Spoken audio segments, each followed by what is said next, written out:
dia a todos. Para dar início à mesa de debate, desafios na implementação das políticas de cuidados paliativos no RN, eu convido a juíza titular da primeira vara civil de Natal e juiz eleitoral da primeira zona eleitoral de Natal, coordenadora do Comitê Estadual das Demandas de Saúde do Estado do Rio Grande do Norte e coordenadora do Sejus Saúde de Natal, doutora Valéria Maria Lacerda Rocha.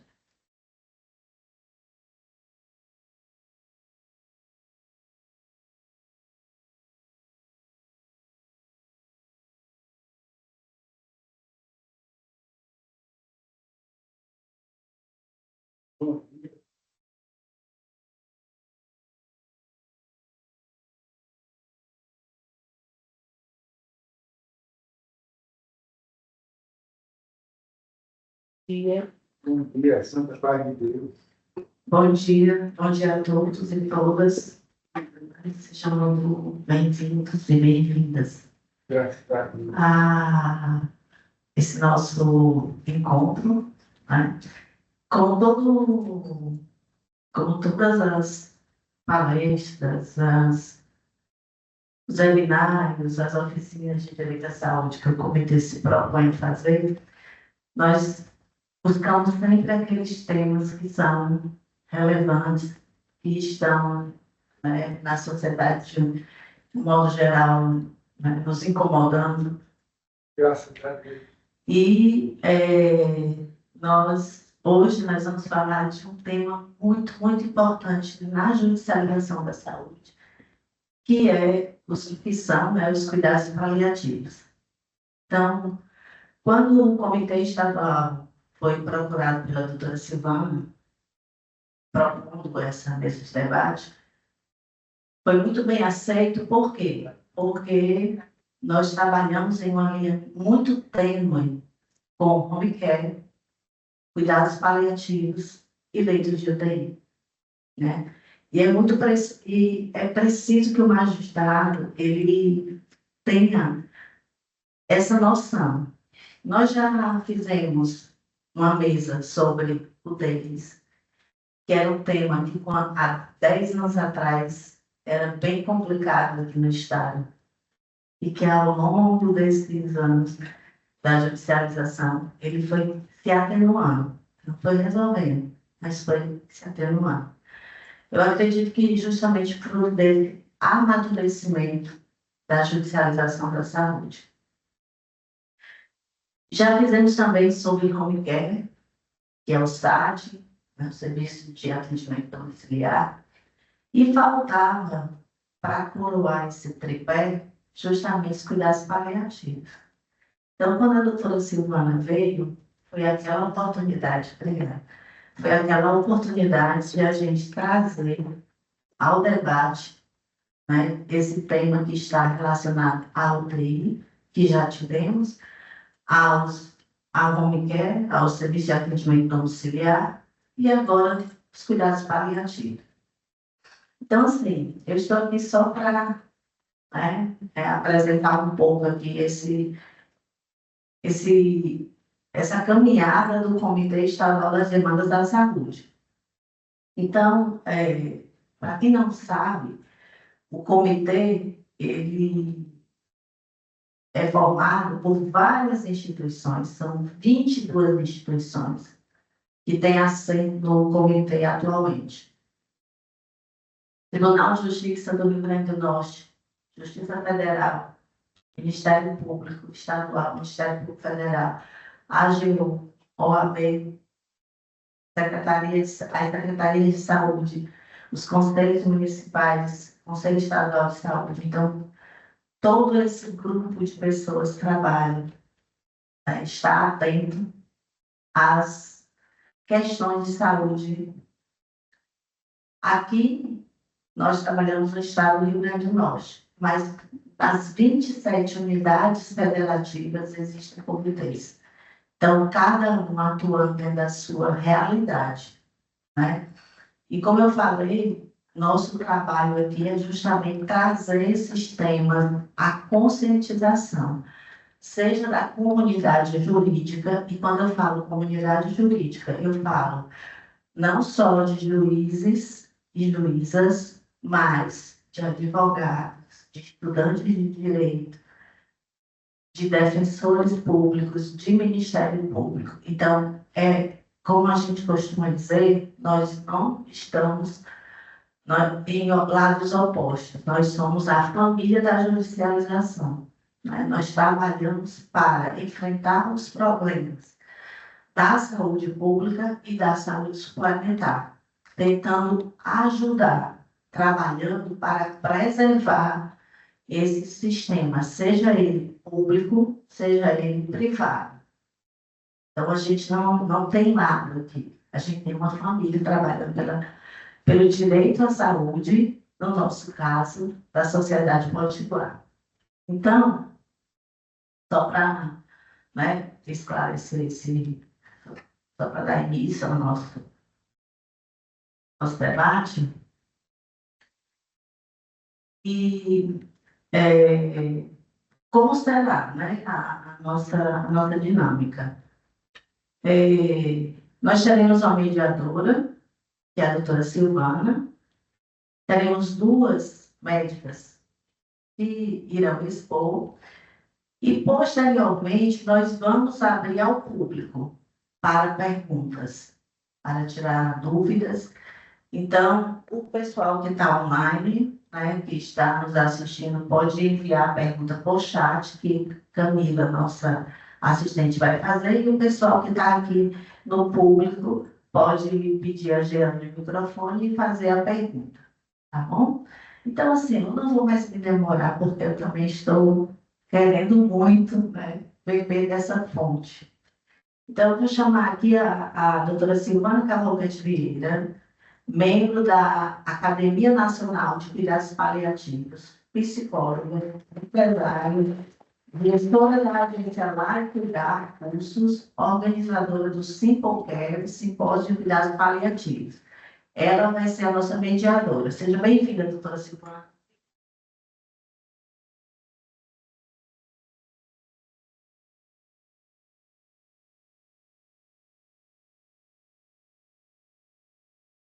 Nesse momento, agora, eu gostaria de chamar a doutora Ana Eleonor de Medeiros, médica pediatra, intensivista pediátrica pela USP de Ribeirão Preto, paliativista pediátrica pelo Sírio-Libanês, professora de pediatria do curso de medicina da UNP e membro da Comissão de Cuidados Paliativos do Hospital Universitário Onofre Lopes.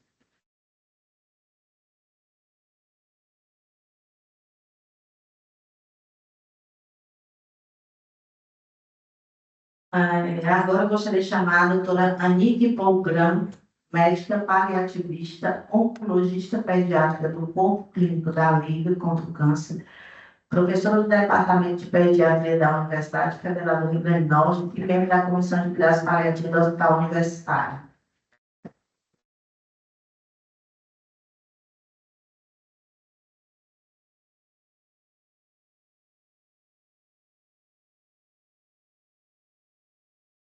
Então, nesse momento, eu passo aqui a coordenação da mesa à doutora Silvana, que vai conduzir os trabalhos. Doutora Silvana, fique à vontade.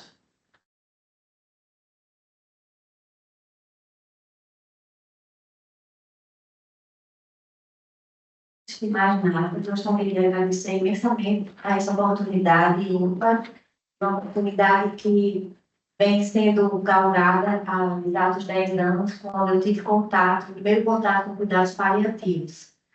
Isso aconteceu em Brasília, quando fomos instalar uma das empresas lá, e como por trabalhar com pessoas idosas, e é interessante que temos 2 médicas pediatras, então, para que vocês possam ter a ideia da amplitude do que é cuidado paliativo. E foi quando eu tive conhecimento do que é esse cuidado. E venho aqui também representando a minha irmã, portadora de EMA, faleceu dia 8 de janeiro. Foi uma doença muito cruel, ela tinha 62 anos, faleceu aos 74. E mesmo eu estando ali, vivendo, bebendo da fonte dos cuidados paliativos, não me eximi, nem minha família, de todo o sofrimento que nós tivemos que vivenciar por desconhecimento, por falta também de interesse de uma rede que pudesse dar o apoio necessário, tanto para ela, na condição de paciente, como para a minha família. Minha mãe com 85, meu pai com 87. E sábado agora eu perdi, não digo que perdi, mas meu pai faleceu aos 87 anos. Quando perguntam por que, eu digo que ele faleceu de tristeza por conta do falecimento da filha. Todos os dias ele contava. Hoje faz 38 dias que a sua irmã se foi. Hoje faz 39, 45. E fará dia 8 agora, 9 meses. E o meu pai, já com 87 anos, teve complicações em função da diabetes da idade, chegou a falecer no Hospital São Lucas, mas tivemos uma outra perspectiva. A família concordou em não optar por medidas que pudessem prolongar a vida, porque entendemos que ali seria a partir dali sofrimento e não mais vida. E o hospital abriu uma porta da visita estendida da UTI, onde ficávamos nos revezando para ficar com ele. E eu tive a grande bênção de estar ali com ele presente, segurando a mão dele até o último suspiro. Então, isso foi um acalento. A doutora Maria me perguntou como é que eu estava conseguindo. Eu não sei. Eu acredito que na próxima semana eu vou viver o meu luto de uma maneira mais próxima, mais por eles, para eles e por todas as famílias e pessoas que trabalham com vida, que eu estou aqui.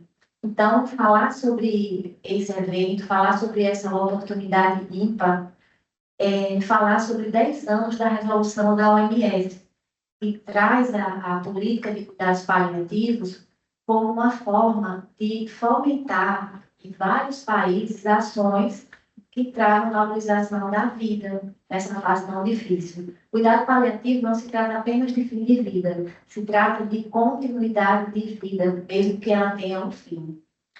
Então, infelizmente, nós temos 87% da população mundial, dado da OMS, que não tem acesso a esse tipo de cuidado. E os países da América Latina, incluindo o Brasil, são um dos países que esse acesso ainda é bastante precário. E aqui a ideia não é palestrar, não é dar aula, e sim abrir um debate, conversar sobre esse tema que é tão importante.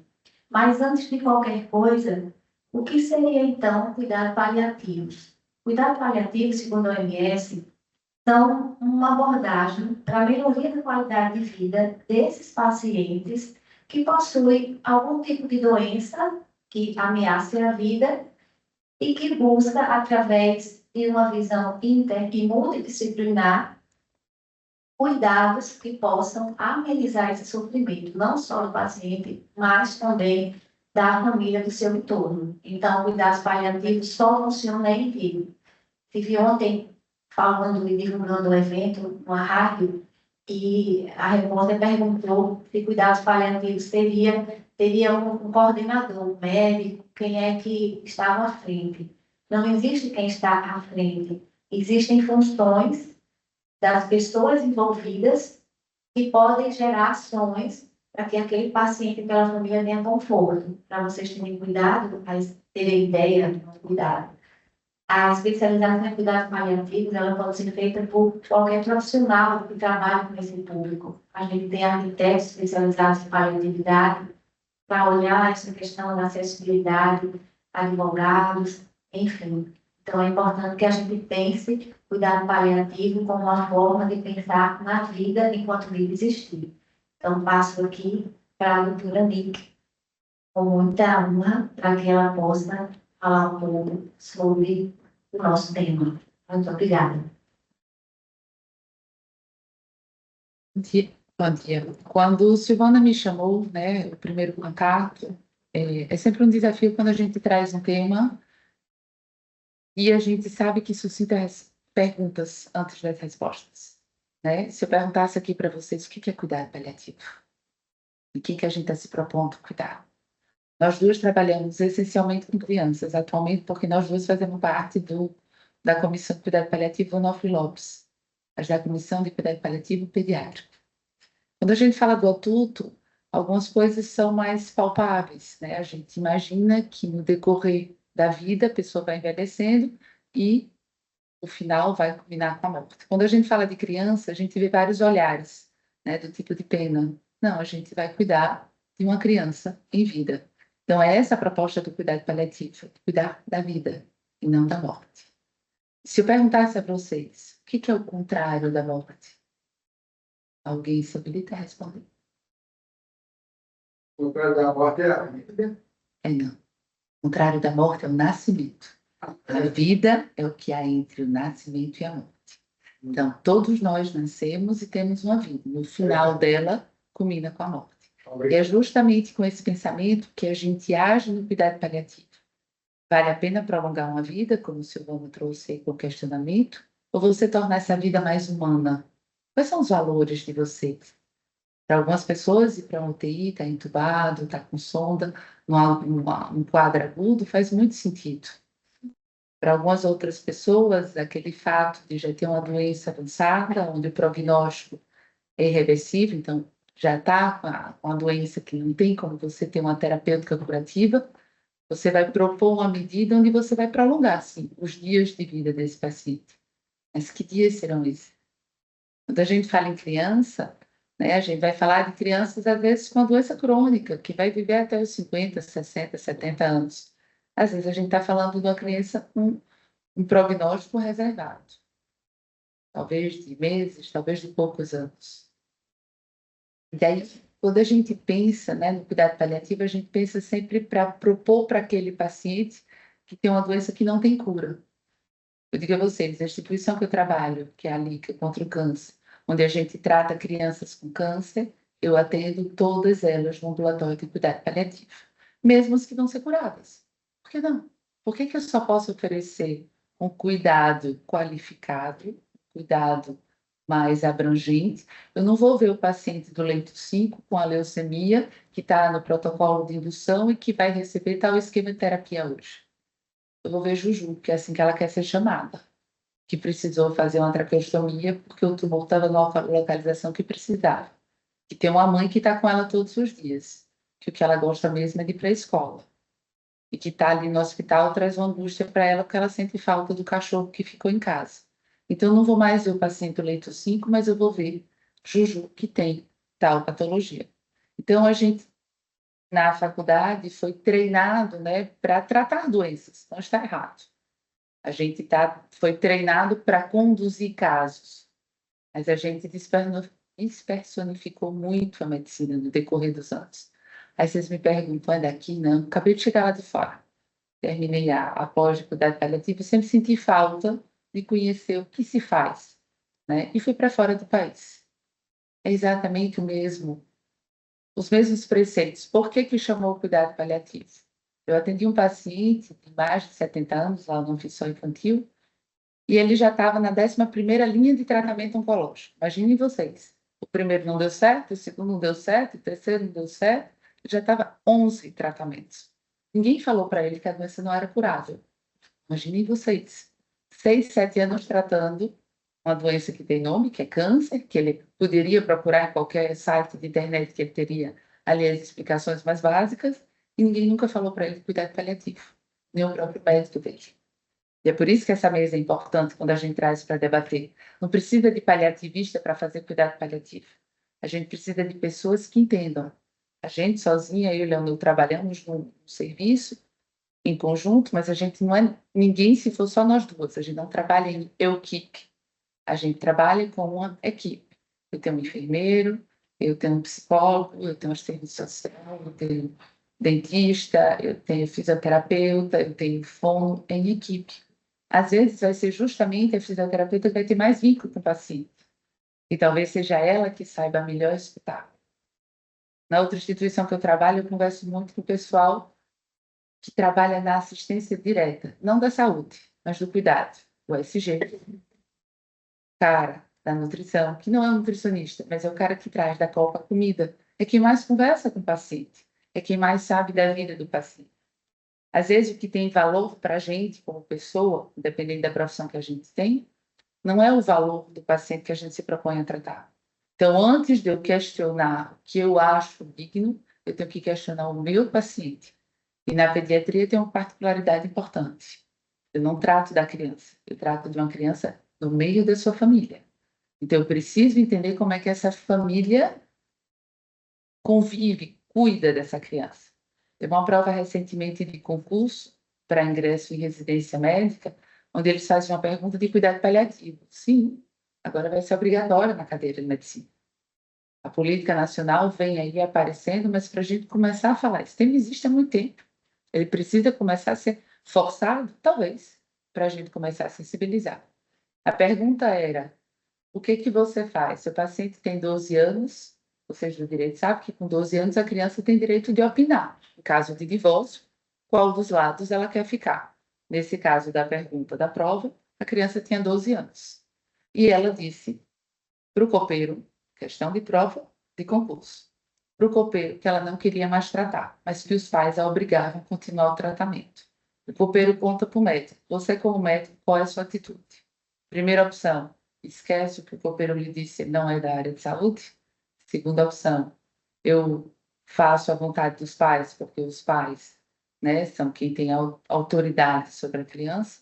3, você fala para a criança que ela não tem poder de voz, que vai ser assim mesmo, ponto final. Quarta opção, que era correta, você tenta conversar com a família e a criança para entender o que faz sentido na vida dessa família. Então, parece uma coisa muito subjetiva, né? Parece que a gente está lidando agora, deixando a parte técnica do lado com a parte emocional. Não, a gente está juntando o que realmente importa com aquilo que realmente faz sentido tecnicamente falando. Então, quando a gente propôs aqui, né, até perguntar, vão trazer slide? Não, a gente pode citar aí todas as, né, a nova política nacional que saiu no final do ano passado, agora que a gente vai ter que instituir, eu tive no Norte no meio do ano, e, pois não. Posso fazer uma Pode? Nesse caso que a senhora colocou, essa doença, qual o percentual de chance de cura? Assim, a criança teria sido ouvida? Eu sei que é uma questão de concurso, mas essa questão do percentual de chance de cura interferiria Nessa decisão, situação? às vezes sim, às vezes não. Porque, assim, o que você chama de cura? É a doença estar controlada? Eu tenho muito medo, às vezes, quando sai, principalmente na oncologia, né? Que o meu dia a dia de formação é oncologia. Então, quando você fala assim, o paciente está curado, a gente não fala curado na oncologia, a gente fala doença em remissão ou sob controle.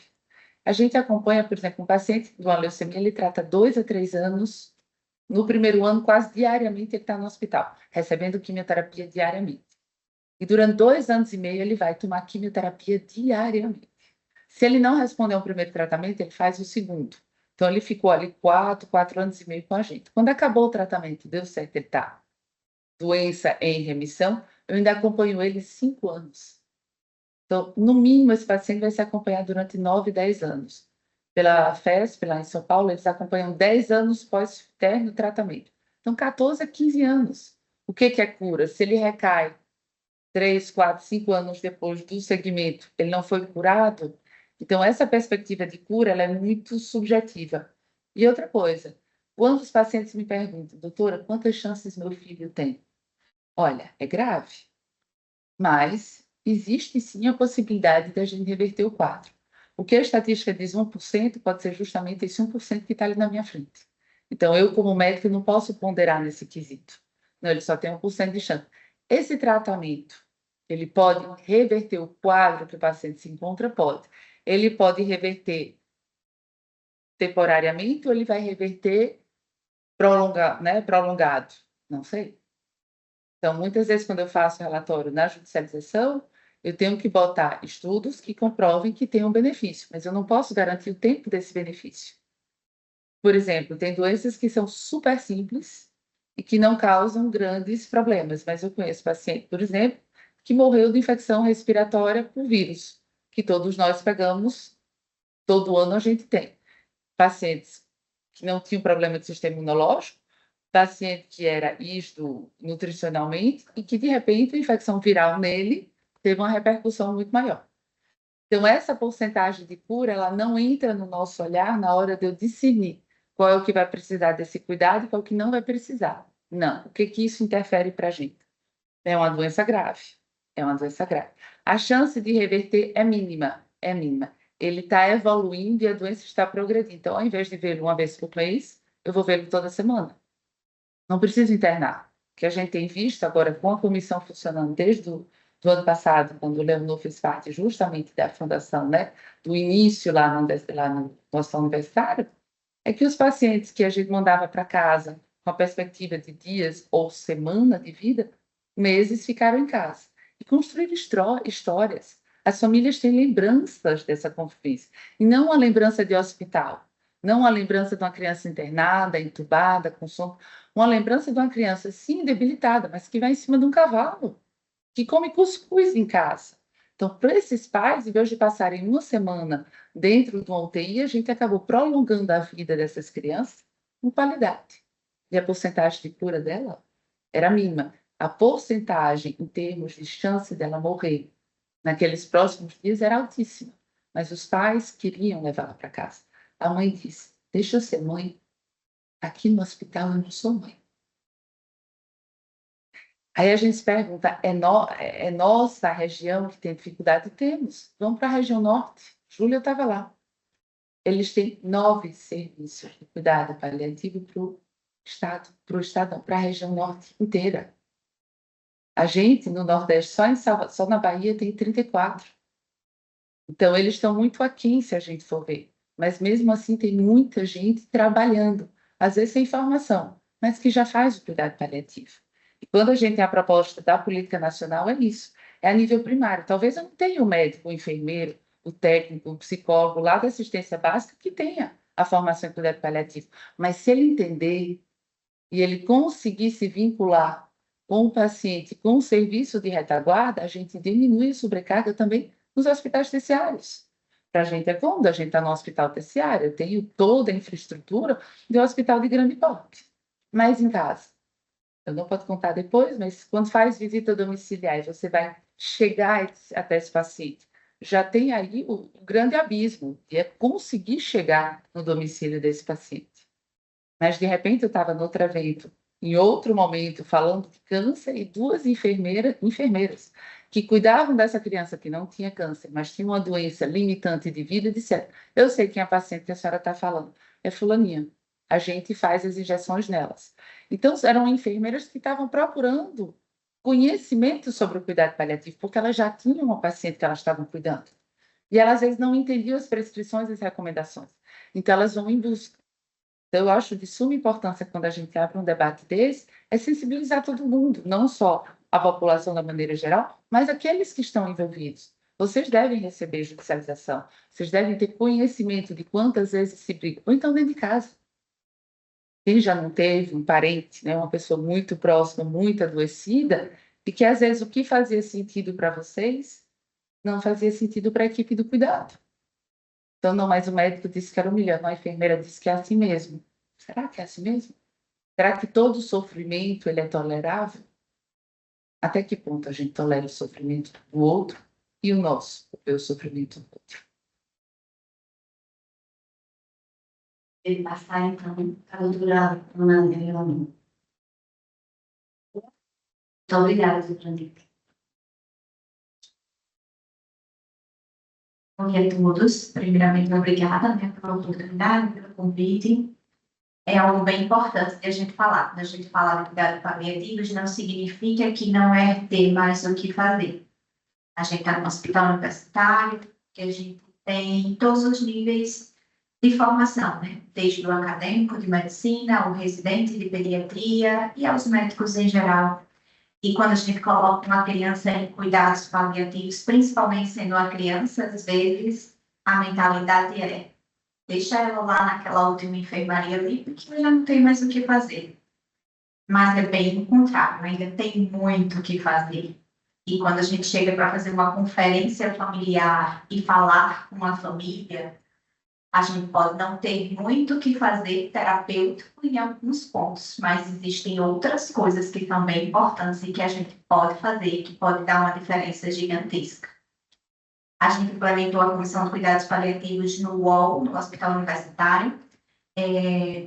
No ano passado, começamos os trabalhos em agosto e a gente demorou 2 meses para formar um time básico de formação. A gente tinha os médicos que eram paliativistas, eu pediátrica, um médico paliativista adulto e um oncológico. E a gente passou 2 meses treinando uma equipe explicando o que era, estudando e trazendo uma conscientização inicial para uma equipe. E depois a gente vai e abre para o resto do hospital.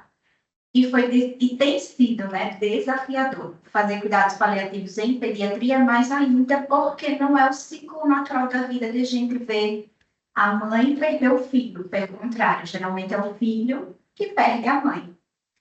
Então, foi desafiador iniciar o trabalho e constantemente tem sido um trabalho de formiguinha, é o que eu digo todo dia lá. Calma, gente, é um trabalho de formiguinha, a gente vai chegar lá. No Rio Grande do Norte, o que a gente tinha de cuidados paliativos? Até ano passado, a gente tinha uma equipe praticamente formada, que ia lá, que estava cadastrada de cuidados paliativos pediátricos. Hoje a gente tem cuidados paliativos pediátricos no Anof Lopes, que eu acho que é o serviço que está mais consolidado, que a gente tem, assim, de tudo. No Varela Santiago, tem uma equipe de cuidados paliativos, na Liga, que é uma equipe dá esse suporte, e na maternidade. 4 serviços que a gente tem aí, alguns engatinhando, outros já, que nem o nosso. No nosso serviço, qual a realidade hoje, para vocês terem uma noção? Atualmente, nós temos 28 crianças que estão seguindo conosco no cuidados paliativos. O nosso serviço está organizado em pacientes internados, em leitos de UTI, e criança de cuidados paliativos vai para leito de UTI? Sim, ela pode ir para leito de UTI. Não significa não ter mais o que fazer. Significa dar um melhor cuidado voltado para a qualidade de vida daquela criança naquele momento. O que é melhor para ela nesse momento? O que traz mais qualidade de vida para ela? Ela pode estar no leito de UTI. A maioria das vezes ela não está no leito de UTI, a gente tenta deixar ela o mais próximo da família possível e trazer essa realidade domiciliar mais para dentro do hospital, deixar mais a cara. Por quê? Porque o que é importante para a criança? A gente usa o cuidado paliativo sempre avaliando escalas de funcionalidade. Na criança, a escala de funcionalidade dela é baseada no brincar. Se a criança não brinca, não tem sentido para ela. O trabalho dela seria brincar. E a gente deixar uma criança no leito de um hospital, amarrada para não puxar os acessos, em cima de uma cama direto, aquilo com certeza não seria a funcionalidade dela nenhuma. A funcionalidade dela é ela poder sentar, ela poder brincar, ela poder interagir, mesmo que ela tenha uma doença que não vai ter cura, que vai ter limitações. Uma criança com traqueostomia, com gastrostomia, ela pode ir sim à praia, ela pode ir a um shopping, ela pode ir a um bosque dos namorados. A gente precisa preparar a nossa população para não se espantar. E quando vê esse perfil de criança ali, todo mundo para e fica olhando. É só uma criança. Eu digo que se a gente tivesse a mentalidade de uma criança quando trata com outra, para eles, o máximo que eles fazem é: o que é isso aqui? Isso aqui é um dispositivozinho para o seu coleguinha respirar. Pega na mão e sai e vai aplicando. Para ela não faz diferença. Para a gente adulto é: meu Deus, essa família está com essa criança. É uma criança. Então, é esse olhar que a gente tem tentado dar. É desafiador, é difícil, porque a gente precisa de uma conscientização de toda uma população, de todo mundo, de mostrar que nem sempre a gente não atingir a cura não significa que não tem mais o que fazer. Pelo contrário, a gente tem muito o que fazer. E tem sido desafiador, porque muitas dessas famílias só têm o desejo de querer ser uma família com outra qualquer. Levar seu filho para casa, poder ser mãe, poder ser pai, poder cuidar. E hoje, por exemplo, temos 7 crianças em cuidados paliativos na enfermaria do UOL, 4 estão paradas há mais de 4 meses, querendo ir para casa e não conseguem o que quer. A família quer levar a criança para casa. Doutora, eu não aguento mais. São mais de 4 meses dentro de um hospital, dormindo numa cadeira, com meu filho limitado a uma cama, com alguns momentos que ela pode sair para uma brinquedoteca e brincar. o outro filho em casa sozinho, sendo cuidado por uma avó, por uma tia, por uma vizinha, porque eu não consigo sair daqui. Eu só queria ter uma família. Então, é desafiador. Desafiador que a gente precisa mudar o olhar e olhar para isso. E não estamos falando nem de números, porque se a gente for botar no papel o custo de um paciente hospitalar e um domicílio, é sem comentários. O do domicílio, o custo é bem menor do que um paciente no hospital, por exemplo, de leito terciário, que é o caso do UOL da gente. E então é desafiador e a gente precisa criar essa consciência e ajudar essas famílias. No nosso serviço, o que a gente faz? A gente tem esses perfis de paciente que a gente faz o segmento, a gente tenta deshospitalizar os que os pais têm desejo de ir para casa, a gente faz passeios terapêuticos, que é uma modalidade nova que a gente já tem na literatura e bastante dados mostrando de benefícios, tentando reintroduzir essa criança, lógico, com toda a limitação que ela tem, mas tentando reintroduzir na sociedade, certo? Tentando mostrar para o pai que o que era 1 mês pode ser 2 meses, pode ser 3 meses, já tem vários estudos mostrando que a mesma criança, com o mesmo tipo de patologia e com o mesmo comprometimento a que está em cuidados paliativos tende a viver mais tempo do que a que não está. Então, já tem dados na literatura provando isso, só que você vai dar um olhar diferente. A gente não vai focar só na doença, a gente vai focar na vida daquela criança, na vida daquela família, o que é importante, o que faz sentido. Recentemente a gente passou por isso, uma paciente que teve que adiantar aniversário, porque a família tinha desejo de comemorar os 2 anos da criança, achando que ela ia a óbito e a criança sobreviveu 6 meses. Andava de cavalo, conheceu a praia, tinha traqueostomia, tinha limitações, mas ela sobreviveu 6 meses. E quando a gente chega para acolher a família no momento do óbito, você olhar para um pai, para uma mãe, dizendo, está doendo muito, mas eu vivi 6 meses intensamente.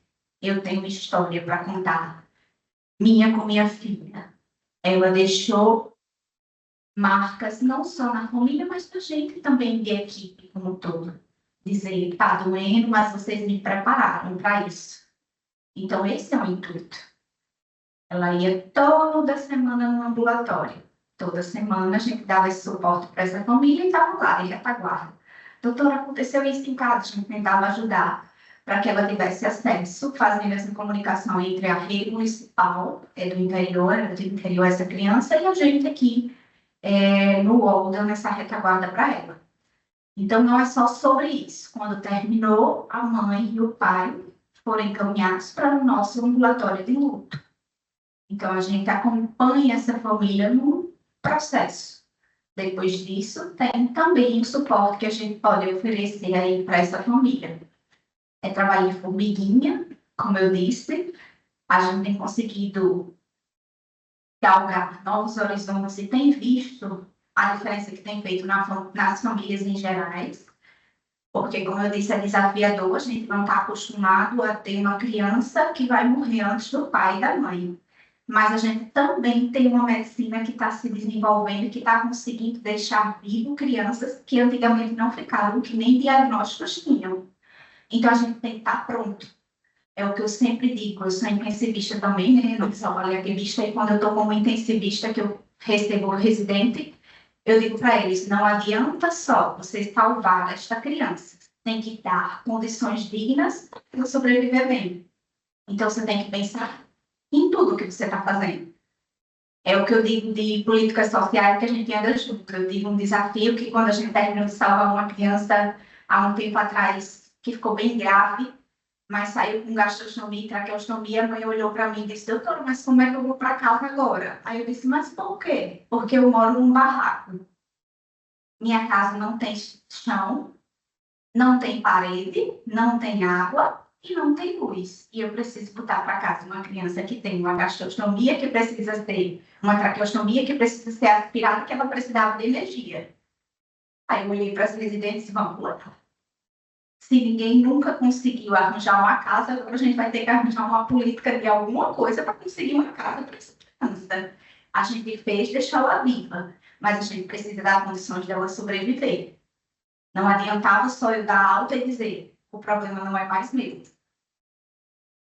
Então, é sobre isso que a gente tem que começar a pensar. A gente está mudando a medicina, a gente tem tecnologias, a gente está conseguindo salvar algumas crianças, a gente está conseguindo prolongar o tempo de vida de algumas crianças, mas não adianta só prolongar sem qualidade.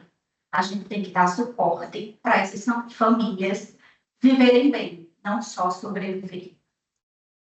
E essa é uma realidade que ela é estendida. A gente está falando aqui sobre crianças, mas a gente tem os adultos, a gente tem os idosos, que muitas vezes, por exemplo, já foi feito um teto de intervenção. Então, a partir dali, você não tem mais o que fazer para garantir a qualidade de vida daquela pessoa que já está realmente ultrapassando o limite de dor e sofrimento. E, de repente, vem uma intervenção, querendo colocar uma prótese ou fazer algum tipo de ação que, no contexto geral da situação, não vai resolver.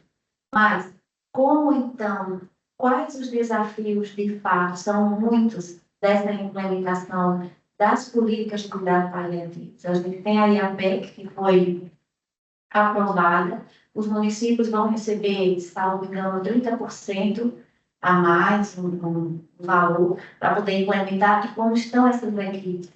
Como é que nosso SUS está preparado? E os cuidadores, as pessoas que estão ali, como o nosso ASG, a pessoa da alimentação, que está a conversar com aquela criança, com aquele adulto, com aquela família. Como é que nós estamos preparando? Será que é mais uma situação que vem lá de cima e vai cair de paraquedas para que seja feito de qualquer jeito, porque esses 30% vai resolver? Então, realmente, quando a gente fala em cuidados paliativos, quando a gente fala em judicialização, a gente está falando de um desafio enorme. E cabe a nós, enquanto e como sociedade, atuante, como pessoas, porque isso aqui, a gente está numa condição de que tem uma separação, né? Somos pessoas que estamos mais envolvidas nos cuidados paliativos, mas os cuidados paliativos podem acontecer agora, na sua casa, com um familiar. Como é que a gente faz? Como é que é feito? Quais os critérios para esse relatório, por exemplo, desta equipe, na hora ainda de dar um parecer, como a doutora bem falou, tá, eu consigo, fiz a minha parte, e agora a outra parte é da minha conta? Mas os profissionais que não pensam assim, com essa experiência que eu tive do meu pai, foi contratada uma médica paliativista para poder avaliar a situação dele e ver qual seria a melhor forma de conduzir esse final de vida. E a gente percebia claramente um certo receio da equipe naquele momento, do próprio hospital, porque ele não estava tão inteirado como que devia ser feito. E essa médica, ela tem, autorizada, ela tem um nome que é específico de cuidados paliativos. Ela trabalha mais com a perspectiva do idoso. E você percebe o quanto de delicadeza que é necessário você ter entre as equipes na hora de buscar uma intervenção. Eu fico imaginando isso na hora de dar parecer um encaminhamento quando você não está lá, que é o caso de vocês que trabalham no direito com essa judicialização. Realmente, a gente encara essa situação, esse problema, como a doutora Valéria me falou aqui, nós estamos aqui para resolver ou minimamente tentar resolver problemas. E como isso é feito, se não a partir da perspectiva do conjunto, da rede. Esse é o meu grande questionamento. Eu estou aqui cheio de perguntas, doutora. Porque, assim, é o nosso dia a dia, né? É aquele leito de UTI que a pessoa quer, insiste, né, em colocar, porque tem aquela esperança, né, de que a pessoa vai sobreviver. E na realidade, quando poderia estar ali acordado, se despedindo dos seus entes queridos, né? Enfim, é muito difícil. Então, eu tenho lutado com a judicialização desde 2010, quando eu cheguei aqui em Natal, eu era juíza de Mossoró, e, e aí, né, eu não sei, é uma opinião aqui que eu quero ouvir das senhoras, por que que não se diz assim, olha, porque quando a petição chega para o juiz, chega dizendo assim, olha, o paciente precisa de nutrição, ele vai morrer. Vai morrer por quê? Né? Por que que o médico não diz assim, olha, esse paciente entrou em cuidado paliativo, ou vai querer um home care para ter uma qualidade de vida? Então, assim, tem que ter uma linha para a gente saber quando é um home care para um cuidado paliativo, quando é uma UTI, né? Uma pessoa que entrou em cuidado paliativo, tem que se ter um limite, assim, eu acho que a classe médica precisa nos ajudar, né? Porque eu já fiz um seminário aqui com uma doutora, que é oncologista, agora não lembro o nome dela, maravilhosa, mas é porque faz tempo mesmo, foi na época da pandemia, foi até online, que ela dizia assim, olha, às vezes a medicação dá 3 meses de vida ao paciente. 3 meses de vida. 3 meses de vida que ele vai ficar naquela. Que a medicação é caríssima, caríssima, que a gente vai tirar ou do plano de saúde ou da política pública, do SUS, que vai dar uma sobrevida de 3 meses. E ele. Sabe a minha pergunta? Vale a pena lutar? Vale a pena? É muito difícil essa questão, né? Do cuidado paliativo, daquilo que aquela qualidade de final de vida e aquilo que a gente realmente precisa atender à população, né? E aí eu pergunto às senhoras, né, enquanto médica, como tem alguma coisa, como fazer para conscientizar, para que a coisa chegue mais explicada para o judiciário, para que a gente possa decidir de uma maneira mais justa, né? Porque eu fiquei, agora, eu já tive dúvida, agora que eu vou ficar com mais dúvida. Acho que vou pedir para que me diga se é cuidado paliativo, sabe assim, fazer essa pergunta, né? Enfim. E outra coisa, vocês estão falando da política paliativista do UOL, né? Para crianças, falou que tem no UOL, tem no Varela.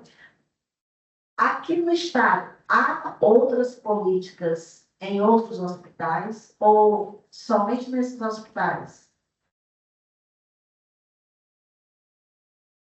Vamos lá, pediátricos só nesses que eu falei, certo? É onde a gente tem alguma coisa de cuidados paliativos. Como eu disse, é uma construção. Agora, foi obrigado, desde o final do ano passado, né, tem um tempo para as escolas médicas se adaptarem ao ensino dos cuidados paliativos na academia. Até então, eu tenho 10 anos de formada. Na minha formação, eu nunca tinha escutado falar sobre cuidados paliativos. Quando foi que eu tive contato com os cuidados paliativos? Numa ocasião pessoal, familiar, e na minha formação em São Paulo, na USP de Ribeirão, foi o primeiro contato que eu tive com cuidados paliativos. E eu fiquei assim, oi, isso existe? Então, é uma coisa que está sendo construída. A gente atende em realidade, a UFRN oferta uma disciplina optativa de cuidados paliativos já. A UNP também introduziu cuidados paliativos na grade dela já, mas aí vai começar a ser obrigatório em todas as escolas médicas para que a gente possa construir isso aí. É muito de conscientização e de conhecimento dos médicos que tem. Muitas crianças, adultos, idosos morrem que se enquadrariam em cuidados paliativos e que nem recebem esse diagnóstico. Por exemplo, quando eu faço um relatório fazendo um requerimento para um paciente de deshospitalização de um home care, que é cuidados paliativos, eu preciso de celeridade. Senão não vai fazer sentido. Quanto tempo na prática a gente vê que a gente consegue deshospitalizar um paciente, falando de pediátrico, hoje na minha realidade aqui no Rio Grande do Norte, em 6 meses eu fico com esse paciente parado ocupando um leito terciário para conseguir tirar ele de dentro da instituição. Infelizmente, é muito tempo. Talvez é os 6 meses que aquela família teria para viver com aquela criança. Então, eu, particularmente, quando faço meu laudo, eu gosto de botar criança em cuidados paliativos, necessitando ir para casa, pensando em finitude, pensando em viver com a família, em ter talvez aquela única oportunidade que ela tenha. Então, o ideal realmente é a gente sinalizar para vocês o que o cuidados paliativos também visa. A gente não vai estar fazendo terapias fúteis que a gente sabe que não vai reverter a doença, que a gente também vai onerar o Estado, a gente também se preocupa com isso. Não faz sentido uma criança que não tem cura, eu tentar um tratamento que talvez custe 1 milhão, e aí eu sei que chega, que custe 1 milhão, que a gente poderia estar sendo essa verba sendo útil para outras crianças, mas eu posso dar um cuidado melhor para essa criança, que não seja esse 1 milhão de reais, uma medicação que não vai reverter, mas que eu possa mostrar que vai mudar o curso dela, que ela pode viver de outra forma. Então, é um trabalho, como eu disse, de formiguinha, que a gente tem tentado construir, criar essa conscientização na classe médica, não só na classe médica, mas em todos os profissionais da área de saúde que estão envolvidos. É desafiador. Nosso primeiro óbito na enfermaria de pediatria foi desafiador. Mas essa criança tem que ir para a UTI. Não, essa criança não tem que ir para a UTI. Essa criança só que precisa descansar no colo do pai e da mãe. Então, é uma construção de tudo que a gente tem feito. Como eu disse, é uma cultura que a gente não aprendeu na formação. Está começando a formação médica aí de introdução desses cuidados, não só médica, mas multidisciplinar, começando a conhecer isso aí. Agora, mostrar que nem sempre na medicina a gente vai conseguir salvar, mas que a gente tem outros horizontes que a gente pode galgar. E que também não, que muitas vezes pode ser mais importante e trazer muito mais valor para aquela família do que você só está tentando. A gente que trata com criança, né, muitas vezes a gente pergunta ao pai e à mãe, a criança está ali naquele leito de UTI, eu sou intensivista, cheia de equipamentos, cheia de tudo, a mãe olha para você e diz, eu só queria poder colocar meu filho no colo. E ela não pode por conta de tudo que tem, que está envolvido ali com a criança. Então, eu acho que isso é uma construção. Há 10 anos atrás, eu acho que a gente mal ouvia falar aqui no nosso estado de cuidados paliativos. Hoje, a gente está aqui começando a conversar sobre cuidados paliativos com outra área, que não é só a área hospitalar, que está ali direto no cuidado. Então, acho que isso é uma construção em que a gente tem que começar a parar, em geral, para pensar e ver. Eu peço licença e vejo como uma alternativa do tratamento que pode, se não sanar, mas minimizar essa situação, já fazemos uma ponte com o Conselho Regional de Medicina, através do Dr. Marco Jacob, que estaria aqui presente, mas ele não conseguiu o voo de São Paulo para cá, mas se colocou à disposição para que a gente possa fazer esse vínculo e, quem sabe, buscar protocolos para que vocês, juízes, que não precisam também saber de tantos detalhes, mas que a gente possa, através dessa comissão que existe no CRM, a Comissão Científica de Cuidados Paliativos, que são vários médicos, que a gente possa, que eles possam, não sou médica, que eles possam montar talvez um protocolo onde seja possível o conhecimento de vocês para que o caso seja mais claro na hora de se tomar uma decisão. Eu já vou até me disponho, me coloco já com essa função de fazer esse vínculo para que a gente possa, posterior, sanar ou minimamente amenizar essa situação. Bom dia. Meu nome é Alessandra, eu sou enfermeira, nós três somos da Secretaria de Saúde do Estado. E aí a gente viu, né, a publicação do evento hoje e muito nos interessou, porque nós estamos lá na Coordenadoria de Atenção à Saúde e estamos no grupo de trabalho da confecção da política estadual de cuidados paliativos. Então, assim, minha cabeça está toda desorganizada, porque vocês foram falando e eu fui captando a nossa realidade dentro da secretaria e o que a gente tem feito e discutido. Primeiro, eu acho que quero parabenizar vocês, porque não é só a gente que está falando, né? A gente sabe que não é só a gente já sabe do trabalho que vocês têm feito lá na rede federal. Inclusive, eu tenho conversado com a doutora Ariane, que é a superintendente, lá pegando informações sobre o UOL especificamente. Mas, deixa eu tentar só fazer uma ordem cronológica do que foi dito, né? Primeiro, o serviço de atenção domiciliar é diferente do home care. O serviço de atenção domiciliar, ele tem uma parte na Secretaria de Saúde do Estado e tem outra no município, né? Porque entende-se na política nacional que o serviço ambulatorial é de competência do município. Porém, como a gente adotou esse núcleo assim, dentro da Secretaria há muito tempo, por um vazio que existia, hoje nós ainda temos o serviço de atenção domiciliar. Outra coisa, o serviço de atenção domiciliar, ele presta um atendimento que não é integral, não é 24 horas. Então, qual é a diferença do SAD e do home care? Porque o home care a gente pode dar um atendimento 24 horas. Segunda coisa, o home care, ele não é padronizado pelo SUS. Ou seja, não existe verba federal para que tais pacientes sejam atendidos. Então, qual é a grande dificuldade da gente sair hoje com o paciente por home care? É que, infelizmente, eles têm que ser judicializados. Se não existe uma política nacional que diga que home care é financiado, quem acaba financiando é o Estado, na grande maioria das vezes, e o município, quando é partilhado, né? Juridicamente falando, eu não sei como é que falo, mas é mais ou menos assim, quando é partilhado aí a responsabilidade.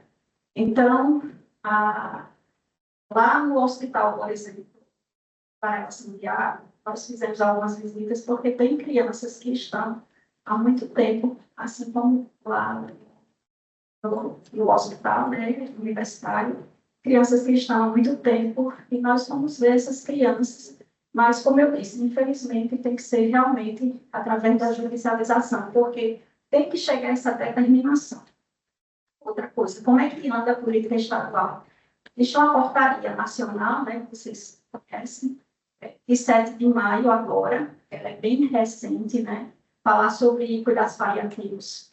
Eu fiz faculdade há um bom tempo, há mais de 20 anos, a gente falava na faculdade, mas só falava, né, a gente não via na prática, e a política nacional saiu agora esse ano. Então, o que aconteceu? O que está acontecendo? Nós temos um grupo de trabalho já formado dentro da CESAP, onde nós estamos estudando e começando a trabalhar essa política estadual. A política estadual é o que é determinado para todos os outros segmentos. Então, seja município, estado, seja qualquer ente, a política é estadual. Dentro dessa política nacional, ela diz que aqui no estado do Rio Grande do Norte, nós teremos 8 equipes matriciadoras, e as demais são municipais. Então, como nós temos 8 regiões de saúde, provavelmente nós vamos ter uma equipe matriciadora em cada região de saúde. Fizemos reunião com a Bahia, acho que há 15 dias, no máximo, né? Uns 10 dias. Porque a Bahia é o estado onde está mais evoluído, né? A doutora Carolina Polônia é uma referência lá, uma médica que é nossa referência, e aí ela nos passou como foi todo o mapeamento do estado, como dividiu equipes, como fez aquele inicial para a gente poder se organizar aqui e fazer. Estamos levantando os dados. Nós tivemos ano passado no Hospital João Machado, acho que a doutora Valéria perguntou se em outros hospitais falavam, né, faziam cuidado paliativo. Nós temos no João Machado, tivemos um PROAD SUS, que é que são cursos de monitoria pelo Sírio-Libanês. E aí, foi sobre cuidados paliativos. E nós temos uma equipe lá que foi capacitada. Na verdade, o hospital é capacitado, mas nós temos uma equipe de referência, né, que foi capacitada para fazer cuidados. O Valfredo já faz também um pouco de cuidado paliativo, não faz em sua totalidade, porque realmente a dimensão dele é grande. E Paulo Ferros tem uma inquietação imensa para fazer cuidados paliativos, e alguns médicos começaram, sim, a fazer a discussão dentro do hospital. Então, assim, nós temos coisas bem pontuais, né? Mas falar sobre cuidados paliativos e o que as meninas estavam falando aí na mesa realmente não é fácil, porque isso é a implantação de uma cultura, né? A gente, e aqui nesse momento, é como você falou, a gente está começando a falar sobre cuidados paliativos, é coisa que já existia, mas que bom que a gente agora está sentando e discutindo sobre isso, porque é uma cultura que tem que ser implantada e isso leva tempo. A literatura fala que certas culturas elas podem levar até 5 anos para serem totalmente implementadas. Então, a gente, com certeza, vai levar um tempinho para que isso chegue bem redondinho no judiciário, por exemplo, na hora de se decidir por leito. Não é fácil. Por quê? Porque o médico ele vai indicar o cuidado paliativo. Mas uma coisa é certa, a família também tem que aceitar. Então, nem sempre, quando chega lá para decidir o leito, tem que estar em comum acordo. É verdade? Então, uma das perguntas que eu quero deixar é isso. Na prática de vocês, quando vocês indicam cuidado paliativo, e que esse leito, por exemplo, pode ser judicializado, se ele já chega bem redondinho, ele já chega dizendo, a família aceitou o cuidado paliativo. Entendeu? Porque eu já tive, eu sou enfermeira intensivista também, e eu já tive indicação de paliativismo no prontuário, que a família chegou e falou, não chega. Eu vou dizer, eu nunca peguei essa mulher do vídeo de um livro dizendo que é para cuidar da paliativa. Não chega.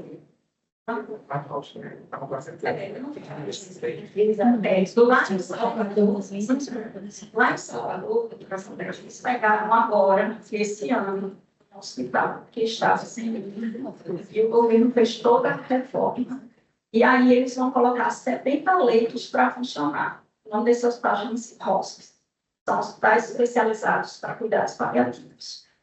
Resolveria, em parte, 70 leitos, talvez não. Deixa eu só fazer um parênteses. Hospice é cuidado paliativo de fim de vida. Então, o paciente vai para os últimos momentos. Então, um paciente que não é transferido para UTI, um paciente que não tem medicação endovenosa, no máximo é subcutânea. Então, é um cuidado paliativo extremamente específico de finitude. É assim que funciona o hospice. Conscientização não só da família, mas da advogada. Isso. Porque quem pleiteia são os advogados. Isso. Sim. E às vezes eles não falam isso. Muitas vezes a gente nem indica, né? Mas é o que a gente disse, tem vários advogados ali próximo ao hospital e que faz todo o movimento. E a gente, mas eu não estou indicando essa terapêutica. Então, às vezes não é indicativo do médico, entendeu? Chega lá, quer, eu não posso, como médica, me negar a dar um relatório, se a família está pedindo, da situação clínica, certo? Do paciente. Mas muitas vezes a gente não indica e chega lá, não, chega uma ordem judicial para esse paciente para UTI, mas por quê? Então, por isso que quando eu defiro um leite de UTI, eu mando para a regulação do CRI. Se for estadual, claro, né? Infelizmente, quando eu contra um plano, eu não posso. Hoje eu trabalho mais com a saúde suplementar. Mas eu mando para a regulação porque, ao menos, eu vou ter aquela paz de espírito de não estar tirando... Porque no começo da judicialização da saúde, nós tivemos colegas que o médico ligou e disse assim, olha, eu estou com um paciente aqui, um tem 55 anos, outro tem 33, um tem 22, um tem 80, o senhor vai escolher qual é que eu vou tirar aqui para colocar o do senhor. Tem colega que recebeu a ligação de médico dizendo isso. Né? E hoje não, hoje a gente já tem, como eu disse, hoje a judicialização ela tem mais de 10 anos de caminhada, então hoje a gente tem alguns elementos para ajudar a magistratura. Mas essa questão dos cuidados paliativos, realmente essa política, eu nem sabia que era uma política. Agora é nacional, né? É nacional. Por isso que quando a doutora Silvana entrou por eu disse, não, é importante isso, porque eu nem sabia que cuidado paliativo é uma política, né? Uma política pública que tem que ser implantada. Inclusive, tudo tem que ser implantado. É muito importante você... Eu fui a um seminário há muito tempo atrás que o palestrante começou dizendo que o brasileiro não sabe morrer. Ele começou dizendo isso, e realmente, né, a gente não aceita a morte. É uma coisa cultural do mundo ocidental.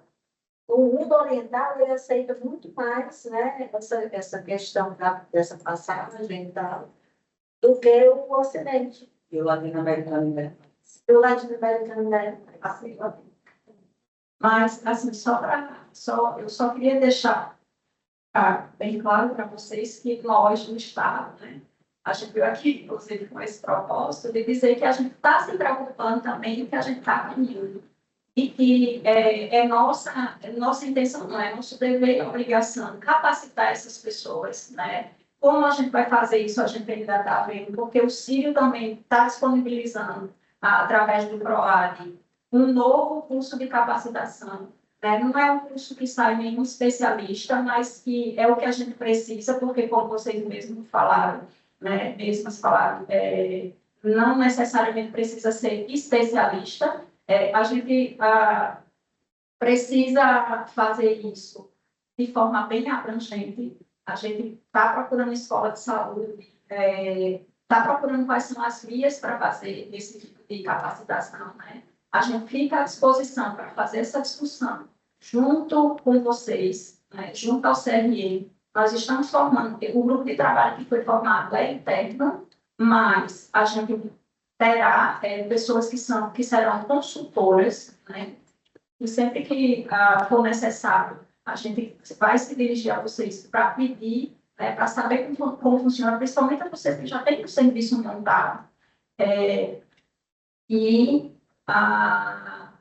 que isso tem que ser proposto. E que a gente ficou no segundo ciclo do projeto, porque o Ministério da Saúde ele dividiu o Brasil ele não tinha como começar a implantar a política toda de uma vez, porque, assim, isso é geral. O único estado, o mais desenvolvido é a Bahia, né? Porque na época da pandemia, eles viram que era poderoso manter esse paciente no hospital, tinha muito paciente de cuidado paliativo, e essa foi a justificativa deles começarem a se preocuparem com isso.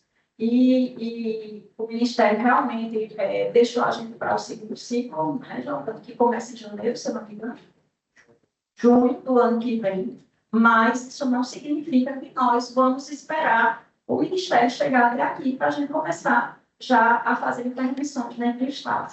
A nossa pretensão é que nós também tenhamos leitos para cuidados paliativos. A gente ainda não sabe como, porque realmente a rede inchada, né, super populosa, a gente não temos leitos, né, sem que vocês vejam na mídia, mas a gente está também com um hospital novo para ser construído, o Hospital Metropolitano, que é o Hospital do Estado. Né? Tem também aí uma construção do Hospital Municipal que a gente entende que, depois que a rede estiver pronta, desafoga. Então, a intenção é que realmente, quando a gente tiver com esse hospital, não que ele vai ser referência em traumato-ortopedia, mas que aí a gente desafogue o resto dos hospitais e a gente consiga fazer os nossos serviços de uma forma mais confortável, digamos assim, para o paciente. Então, era isso que eu queria deixar, né, claro para todos que estão aqui. Perdão, como é o seu nome? Alessandra. Alessandra, muito feliz com as suas colocações. Eu acho que foram bem pertinentes diante de tudo que a gente está conversando aqui. Agora, em novembro, se não me engano, de 8 a 11 de novembro, existe, não é do estado, é do município, mas acaba tomando essa dimensão, porque a Federação dos Municípios do Rio Grande do Norte, ela promove uma imersão dos prefeitos para poder falar sobre gestão pública, enfim, né? São vários órgãos que participam, eu também estarei presente. Nós vamos falar sobre a formação, principalmente de cuidadores, e cuidados paliativos está aí dentro dessa perspectiva.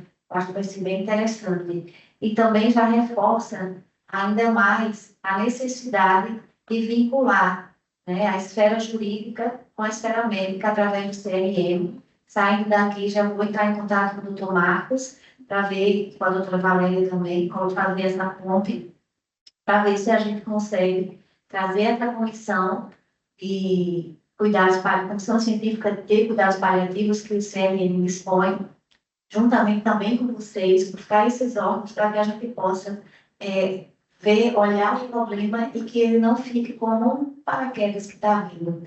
Né? Sim. Importante, doutora, porque a política é estadual, né? Isso. E não isolada, não de serviços. Exatamente. Então, é muito importante que realmente a gente participe, porque estão tendo discussões isoladas, eu vi no CRM, a gente não participou, porque a gente só soube, assim, não fomos convidados e a gente só soube de véspera, como a gente soube ontem, né, a gente viu a propaganda, e não, a gente vai ter que ir. Mas o Estado, a CESAP, está no Comitê de Saúde, está no Sejam de Saúde, e eu fiz a comunicação. Talvez nem saiba. Desde o começo.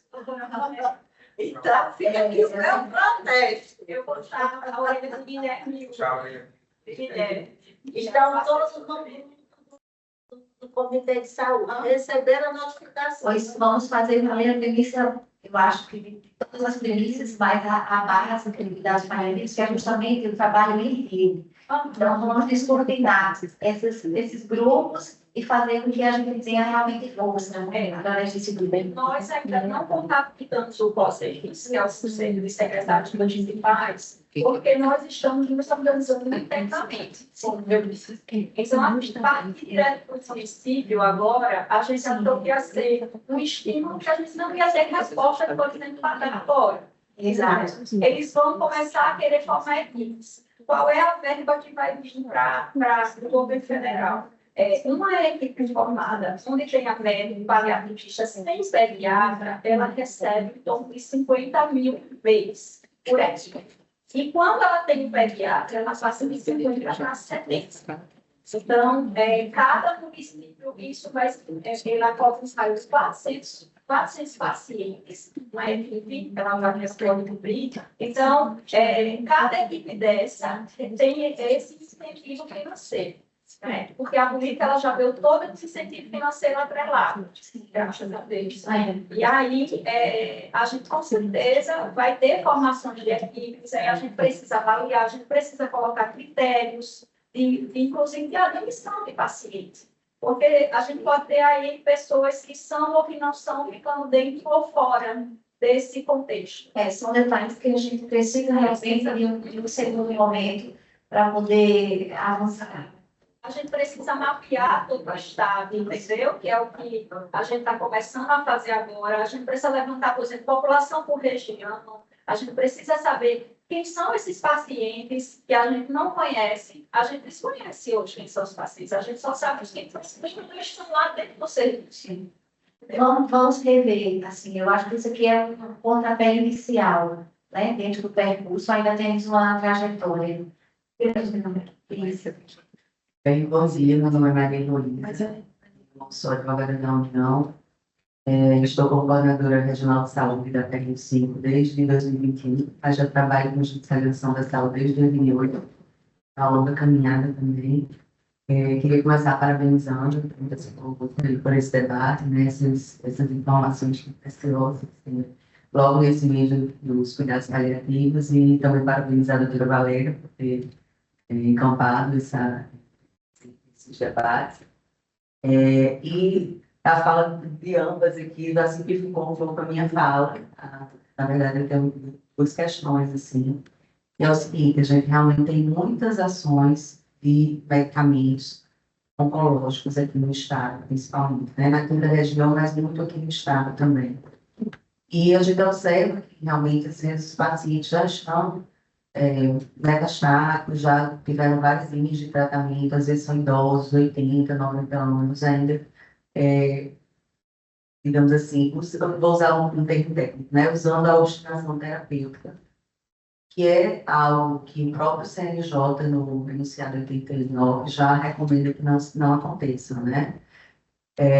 Eu pergunto, será que a gente conseguiria ter, eu acho que essa pergunta é mais até para a doutora Valéria, será que a gente conseguiria ter um intensivista ou um paliativista no NATJUS, que é quem assessora os juízes, será que não seria ideal, já que é quase impossível a gente, às vezes, a gente percebe a alienação, que é um caso de cuidados paliativos, um caso de obstinação terapêutica, mas a gente não tem uma linha no assessoramento técnico, na nota técnica, quando vem falando sobre isso, né? Infelizmente, assim, por isso que eu acho muito corajoso de falar sobre isso, assim, acho muito bacana, porque é um tema muito difícil, muito sensível.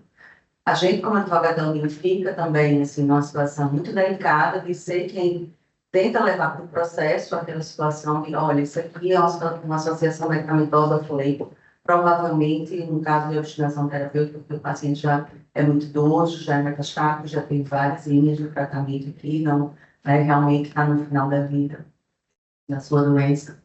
E a outra proposição também é do CRM poder capacitar um pouco mais os médicos oncologistas, porque apesar do advogado estar disponível ali para a população, ele só propõe ação se ele tiver um laudo médico circunstanciado que subsidia aquela demanda. Então, eu acho que quando a família, no desespero de querer que o seu paciente, principalmente quando é criança, né, viva de qualquer maneira, supere o câncer a qualquer custo, eu acho que o médico, nesse momento, ele tem um papel muito importante, que é de, justamente como a doutora colocou, né, de dizer, olha, será que vale a pena realmente, sendo uma situação tão avançada, que o melhor seria despedir dele com dignidade, com tempo de qualidade, né? Então, nesse momento, às vezes o médico, eu até já vi uma palestra da doutora Valéria Tetaro, da 5ª Jornada de Saúde, com a ex-presidente do INCA, ela dizendo que às vezes falta maturidade para o médico oncologista, né? Dizer para a família, olha, esse caso da gente ir atrás de um medicamento que vai trazer muita toxicidade para o paciente, que vai piorar o quadro dele, é um jeito de melhorar, e se ele melhorar, ele vai melhorar por muito pouco tempo, vai ter uma sobrevida muito curta. Então, eu acho que a gente precisa dessa capacitação do profissional para que ele possa dizer para a família, apresentar para a família também qual é o quadro, né? Assim, não só o paliativista, que eu sei que tem essa formação e essa força de dizer, mas o próprio oncologista mesmo que está ali no dia a dia. E a gente não tem, assim, tantas ações de medicamentos tão caros e que não vai trazer tanta qualidade ou tanta sobrevida para o paciente. Então, são esses dois questionamentos que Eu vou me autorizar a responder, já está falando em oncologia. Eu acho que o grande problema que a gente tem na oncologia hoje, atualmente, são essas novas drogas que estão surgindo. Então, quando eu me formei, eu sou um pouco mais velha daqui, eu estou há 20 anos, né, formada, existia, por exemplo, vou dar um exemplo bem clássico que a gente sempre usa, a leucemia mieloide crônica, ela é incurável, a não ser que você fosse para um transplante de medula óssea. Transplante, a gente sabe que a estatística, 50% dos pacientes vão ter bons resultados com o transplante e vai dar certo. Então, já é uma terapia de alto custo, com alta toxicidade, mas outra oportunidade. Surgiu uma medicação no final, quando eu estava me formando, que propunha, com uma medicação oral, caríssima na época, reverter uma translocação, mutação genética da doença. O imatinib veio para mudar, então, deixava de ter transplante de medula com todas as quimioterapias, altas doses de internação, UTI, sangramento, transfusões, riscos vitais enormes, para uma medicação oral. Quanto tempo a gente não sabia. Começaram a usar em adulto, dizia que ali se aumentava a perspectiva de vida de 10 a 15 anos. Hoje o imatinib, ele mudou a história da leucemia mieloide aguda. Hoje já tem o de segunda, de terceira, de quarta geração. Hoje você não admite mais transplantar um paciente no diagnóstico. Então, o que a gente tem? A gente tem novas drogas que estão cada vez mais cedo aparecendo. Então, às vezes o paciente ele tem um marcador, por exemplo, ele tem, o tumor dele marca CD19. Acabou de sair no mercado uma droga anti-CD19. Eu não sei quanto tempo, porque ela é nova. Então, acaba judicializando. Porém, essa velocidade é tão grande que algumas drogas já estão sacramentadas há anos, ainda não entraram no rol da ANS. Temodal. Nós somos um dos poucos estados onde o temodal é judicializado. Todo mês, pelo menos, a gente faz uma judicialização. Em São Paulo, não é federal, é estadual que fornece o temodal. O Varela consegue porque o diretor da instituição compra a medicação. Não está no rol da ANS, mas é internacionalmente, nacionalmente, sacramentado como uma droga essencial no tratamento. Ah, mas ele está num tratamento de segunda linha. Sim, não só eu posso curá-lo, como eu posso aumentar a perspectiva de vida dele, não sei quanto tempo, talvez 10 anos, 20 anos. Então, eu não tenho o que discutir, eu acabo judicializando. As novas drogas, né? Isso é um cenário. As novas drogas são medicações que estão surgindo, estão trazendo grandes benefícios, alguns comprovados, outros não. Então, às vezes, a gente, como profissional, é difícil dizer se aquele paciente vai ter direito ou não. Ah, mas ele já tentou 5 terapêuticas e não deram certo, e agora com essa nova medicação? Todos os trabalhos mostram que dá certo. A família hoje, tem uma grande médica daqui do estado, que hoje trabalha nos Estados Unidos há muitos anos, Maria Evelyn Flowers, que ela disse, hoje eu não apresento o caso para o paciente, eu discuto com ele, que ele chega com as publicações. E não é Google não, tá? Ele chega com as publicações científicas para discutir com os médicos. Então, como é que eu vou argumentar se todos os estudos publicados mostram que essa droga traz sim benefício? Ele nunca experimentou. Então, como é que eu vou dizer que não vai ter um impacto? Agora, vamos para o terceiro ponto, obstinação terapêutica. Eu estou com um paciente entubado, na UTI, falência cardíaca, falência renal, falência hepática, eu quero experimentar uma nova droga, que é cardiotóxica, né, tóxica para o rim, tóxica para o coração, tóxica para o fígado. Aí eu concordo. Então, a gente precisa reavaliar qual é a indicação. Eu, na minha rotina, eu trabalho com vários oncologistas. Tem oncologista que vai dizer, não, mas tem uma nova droga. Então, em equipe, eu sendo paliativista também, a gente tenta entrar num acordo e ver realmente qual é a indicação. Esse é o mundo ideal, que a gente não vai conseguir a curto prazo. Por quê? Porque essas novas drogas estão trazendo revoluções. E sempre quando vão citar o exemplo do imatinib. Eu saio de um transplante, eu sei quem era o maior coordenador do Brasil, era o Dr. Pasquini, do Paraná, e ele dizia, paciente meu, transplante e ponto final. Por quê? Porque era realmente a terapêutica que curava o paciente. Uma nova droga com comprimido que vai reverter, né, não fazia sentido. Hoje a gente já tem várias outras terapias-alvo que fazem ou a reversão ou o controle. Muitos cânceres estão virando doenças crônicas, como diabetes e a hipertensão. Você toma medicação para o resto da vida. É caro, principalmente se você está pensando a longo prazo. Quando você pensa em criança, é mais oneroso ainda, porque o imatinib aumentava 10 anos de vida numa pessoa com 70 anos. O imatinib aumenta quanto numa criança? 20, 30, 50? Então, não vai tomar só 10 anos essa medicação. Hoje o imatinib está muito mais, né, acessível, porque ele cai daquele rol de medicações, né, novas, perde a patente e daí a coisa fica mais acessível. Mas a gente tem vários cenários na oncologia. Lógico que com outras doenças também, mas quando surgem essas novas terapêuticas, elas surgem com um impacto muito grande quando eu tenho várias publicações que comprovam sua efetividade. Então, por exemplo, ainda tem outro porém. A gente tem uma doença neurológica que eu tenho comprovado que uma medicação é eficaz, mas ela é eficaz para um dos tipos da doença neurológica, não para as outras três. E daí a família vai dizer, não, mas não é o nome da doença, eu quero que judicialize. Né, que a gente sabe. Então, uma medicação que custa, né, atualmente 4,5 milhões, não tem como o Estado bancar para todos os pacientes com essa doença, se eu não sei se eu vou ter uma resposta eficaz. Ah, vai melhorar a qualidade de vida? Eu sei que no tipo tal, melhora. Os outros 3 eu não sei. Por que que eu não sei? Porque em criança não se faz estudo. Eu não posso fazer estudo em criança. Eu faço estudo em jovens, adultos, idosos também é difícil você fazer estudo, porque eticamente se questiona. Quando eu já tenho uma ampla segurança no adulto jovem, eu começo a testar crianças ali, né, na adolescência. Deu certo, aí eu vou para a população mais nova.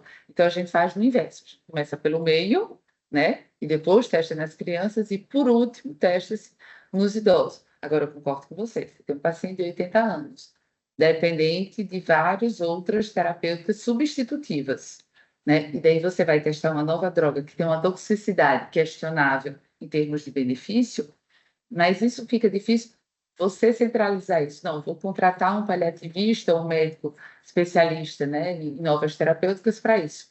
É difícil ele também determinar. Por quê? Porque o que a gente tem de background? Hoje eu falo do imatinib, tem problemas porque eu tenho 20 anos de história, 25 anos de história da droga. Essas novas drogas, às vezes, têm 6 meses que estão no mercado. Talvez fosse o caso até dessas novas drogas que a gente ainda não sabe o efeito positivo, né? Dela talvez do meu laboratório entrar em acordo de compartilhamento com o Estado, com os planos de saúde, né? para que os pagamentos sejam parcelados à medida que vá se mostrando eficaz para o paciente. Já tem dessa discussão. Ou então, é que o paciente fique pelo estudo compassivo, né? Então, tem outras situações que poderiam ser adotadas até que sobrevém estudo randomizado, meta-análise e tudo, antes de ser custeado pelo SUS ou pelo plano de saúde, antes de ser judicializado. Só que isso ainda está caminhando, né? Eu vou pedir ajuda, porque assim, como fazer com que o laboratório consiga essa parceria é mais difícil. Teve a reunião no começo do mês, o neuroblastoma deu uma antiglobulina que era para a gente usar, já está usando, já se usa lá fora do Brasil há muito tempo, aumenta em 20% a sobrevida do paciente. Então, é inquestionável a melhora. Então, se eu tinha 40%, eu passo para 60%. Essas são as antigas, mais antigas. Nem é tão antigo assim, 2, 3 anos foi sacramentado. Então, assim, acaba se judicializando. Passou agora que pode sim, né, as aprovações da tabela SUS, mas não sabe ainda como vai ser custeado. Então, vem também a coisa. A gente sabe da eficácia, mas de onde tirar? E eu vou dizer para vocês, acabei de chegar agora de um sistema que é saúde pública 100%, que é a Seguridade Social da França, eles passam pelos mesmos sufocos. Então, vai ter várias instituições que só conseguem fazer porque são linkadas a um hospital que tem fontes de pesquisa.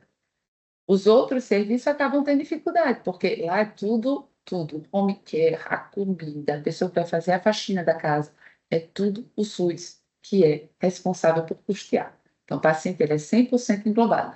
A saúde complementar é assim, eu quero ser atendido por tal especialista que cobra além da tabela SUS. Então, a saúde complementar vai pagar o extra da tabela SUS. Mas a Seguridade Social é 100%, inclusive de medicações. Você vai na farmácia, você recebe 70% de volta no seu bolso, daquilo que você gastou para comprar a medicação que o seu médico prescreveu. Então, a gente vive uma realidade até melhor, se a gente for comparar com lá, porque aqui a gente não precisa desembolsar. Né? O SUS, você encaminha o paciente e vai, ele tem acesso ao serviço, você não vai pagar e depois receber o dinheiro de volta. Mas é uma angústia mundial atualmente, porque cada vez mais vão surgindo novas drogas com eficácia comprovada, mas com custo elevadíssimo. Então, a gente vai brigar com a indústria farmacêutica, mas é inalcançável. Então, eu sei, é uma angústia. Ontem mesmo, o Dr. Renato Melarago, que é referência no país para oncologia pediátrica, ele disse, pelo menos para a gente saber que existe uma esperança da gente saber da existência da medicação e um dia poder usá-la. Porque o que adianta eu saber que tal droga tem efeito, mas o acesso a ela é impossível. Porque nem custeando pessoalmente, tendo exorbitantes, né, de acessos financeiros, ela é viável a longo prazo. Né? Então, são valores que a gente precisa rever o que a gente está oferecendo. Então, para a gente, médico, é muito frustrante você ter disponível e você não poder usar. Seja na saúde, né, da Seguridade Social, seja na saúde suplementar ou no privado mesmo, porque é muito alto. Eu que o assunto ele é inesgotável.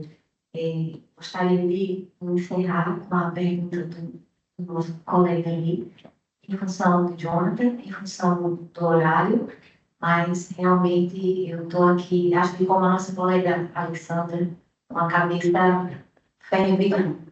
Já tem perguntas, pastor. Bom dia, meu nome é Jordão, como a Alessandra falou, também faço parte da equipe CESAR, sou enfermeiro, e a gente vem fazendo bastantes discussões, e eu vou só também ressaltar a importância da questão da articulação em rede. Né? A gente falou muito aqui do cenário hospitalar, mas que o ideal é que assim que esse paciente seja diagnosticado com uma doença ameaçadora da vida, esse cuidado paliativo comece o mais precoce possível. Claro, em intensidades diferentes. Né? O cuidado paliativo para uma pessoa que está em fim de vida vão ter intervenções diferentes em um paciente que foi recém-diagnosticado, por exemplo, com a demência, no cenário da Geron, né? Então, isso é importante salientar. Então, pensar o cuidado em rede é essencial aqui para o nosso estado e dos demais. Então, a gente pensar o que é que a atenção primária vai ficar responsável. Né? Talvez essa criança que está lá no UOL, ele tem condições de ter alta e ser assistido pela equipe do território, né? Porque talvez ele tenha apenas uma gastrostomia, precisa da orientação da família, tem que saber onde vai pegar aquela dieta, se é específica. Então, é isso que a gente vem discutindo, de forma bem enfática também sobre a questão da assistência farmacêutica, especificamente para não as terapêuticas modificadoras das doenças, mas principalmente para tratar os sintomas, né? Então, aquela pessoa que tem uma dor refratária, como é que ela vai ter acesso àquele analgésico diferente, um analgésico forte, né? Opioide, enfim. Então, é algo que a gente também vem discutindo com os outros setores da nossa secretaria. Aí a minha pergunta para a mesa é como é que vocês têm lidado com esse diálogo da necessidade do cuidado em rede, esse cuidado em transição, né? Como é que vocês estão fazendo esse contato com os municípios, dessa criança que precisa sair, e quais são as dificuldades que vem se encontrando nessa tratativa, nesse contexto do cuidado em rede? Desculpa, eu sou doutora Valéria. É só uma dúvida, que eu posso perder a oportunidade, porque eu fui lá no SUS mediado também, tentando evitar a judicialização contra o Estado. E a doutora deve receber aqui os meus pareceres, dizendo que o Estado tem ou não serviço. Toda terça-feira existe a benefício lá, tanto da parte de medicamento, quanto da parte, por exemplo, de home care, de saúde, e tudo, a gente fica lá. Só que quando entra pela DPE, fica fácil, entre aspas, porque a gente dá um parecer. Não seria o caso de o laudo circunstanciado, que a gente pede lá na DPE, para que o médico preencha, por exemplo, o advogado particular, quando pede um leito de UTI, pedisse para o médico assistente também preencher, ou quando você vai não existe essa possibilidade. Seria o caso da gente trabalhar com os magistrados estaduais para que eles pedissem esse laudo. A gente trabalha, é possível, sim. É possível a gente trabalhar com os juízes, passar aquele laudo e pedir para os magistrados, e quando tiver essa dúvida, pedir um... E aí colocar a parte de cuidados paliativos dentro do laudo, porque hoje não existe. Hoje não esse laudo não tem nada. Pode ser, é uma possibilidade. Mas é uma linha muito tênue, né? E é muito complicada, como a doutora Anitta, né, estava dizendo, que não se tem, né? Agora, quando a medicina declara assim, entrou em cuidados paliativos, ela declara isso ou não? Não é uma opção do paciente e da família. Mas é decisão médica. Entra nessa questão da intensidade da terapia. Isso. Vamos lá. Mas responda a pergunta dele, porque eu entrei de... Vamos lá. A sua pergunta. Esse perfil de paciente, a gente entra em contato, certo, com o município, que vai dar o suporte, desafiadoramente, tem sido. Como eu disse para vocês, a gente está com mais de 30 pacientes seguindo, hoje tem 7 internados na enfermaria do UOL.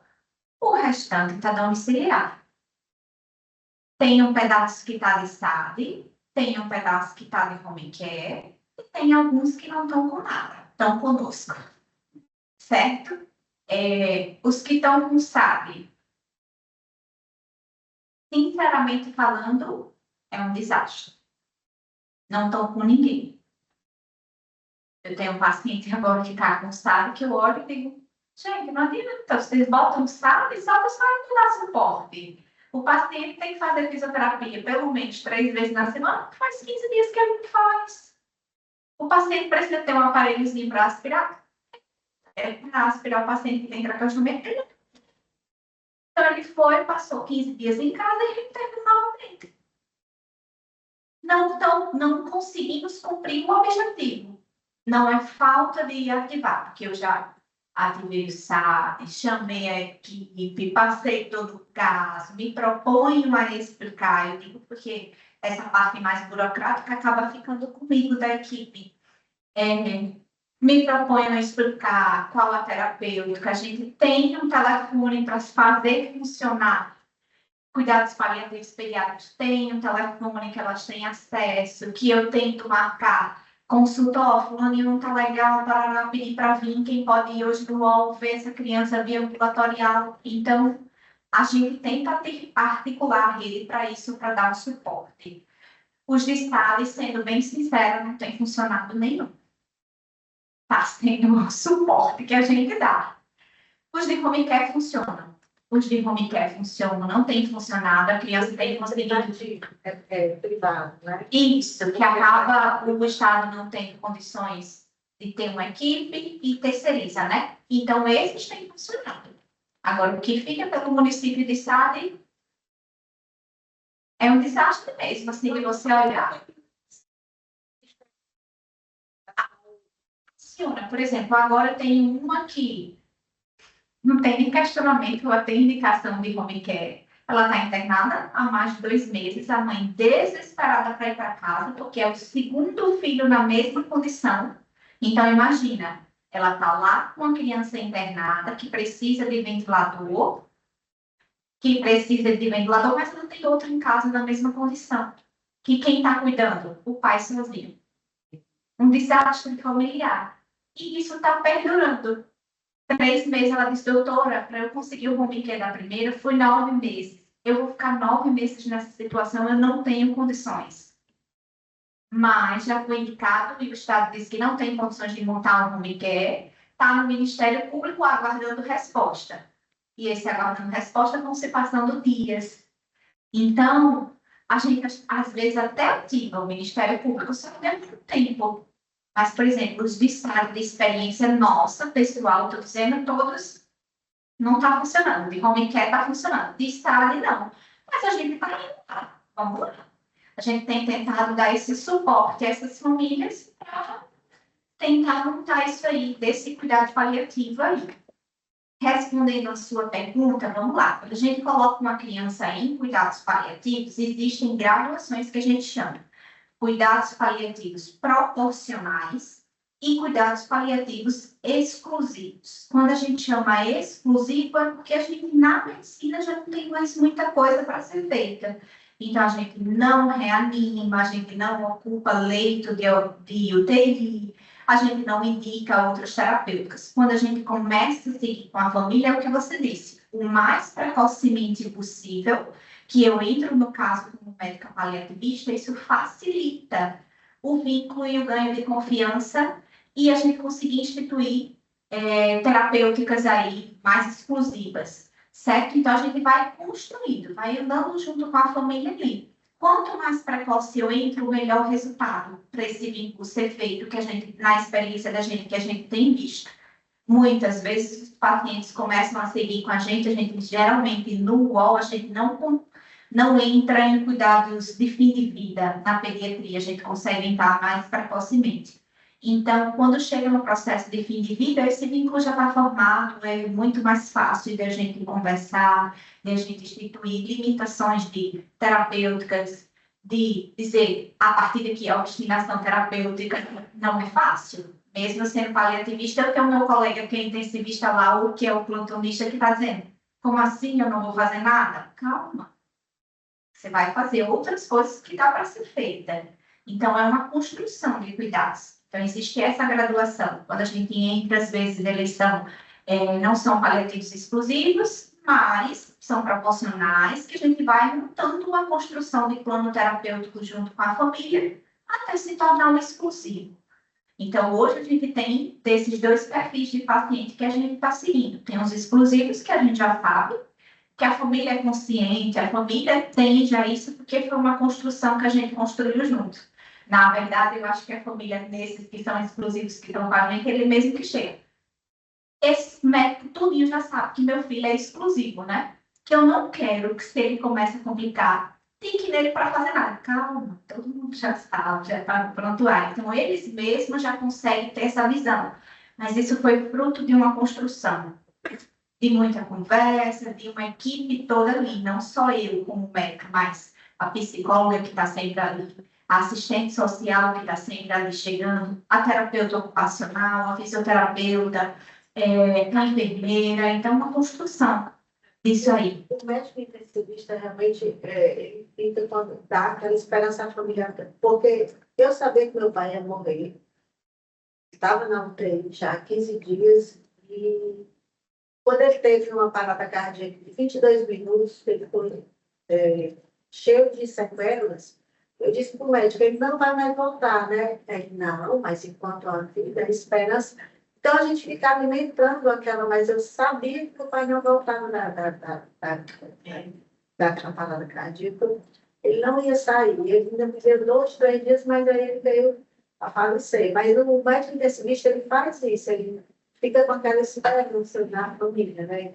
Embora, no fundo, eu sabia que achava que ele não ia sair, né? Sim, esse é um grande problema, que muitas vezes a gente ainda tem hoje, mesmo a gente tem um serviço bem consolidado lá, né, médicos que a gente deixou tudo organizado, quando eu chego, está cultural, está tudo organizado, é cultural. É, como eu disse, é uma construção, é cultural, é algo novo. Eu acho que depois que começar a todas as escolas médicas ter uma disciplina de cuidados paliativos, isso vai sendo transformado, vai sendo, tendo uma outra visão. A gente sempre vai ter gente que não vai, não dou para isso. Ok, não precisa todo mundo fazer cuidado paliativo. Precisa entender o que é e respeitar. Existem perfis para tudo, como se você me disser, vá cuidar de um adulto. Eu não tenho perfil para cuidar de adulto. Sou médica, minha formação é clínica geral, todo mundo que sai como médico sai como clínico geral, mas eu não tenho perfil para isso.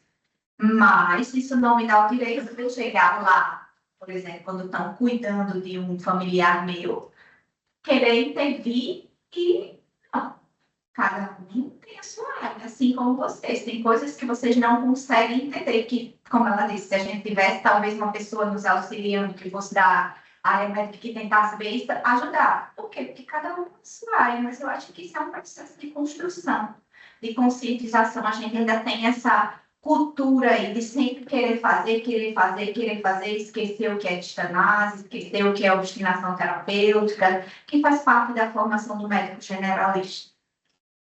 Bom, então, com um aperto no coração, mas muito feliz em saber que estamos num caminho. Sabemos que não vai ser um caminho fácil, mas já foi dado o primeiro passo. Sabemos que não vai ser rápido, mas o que importa também é a caminhada. E eu estou realmente muito feliz em poder estar compondo essa mesa. Muito obrigada a vocês que estão aqui presentes, obrigada a vocês que estão nos assistindo, obrigada a vocês que irão nos assistir depois.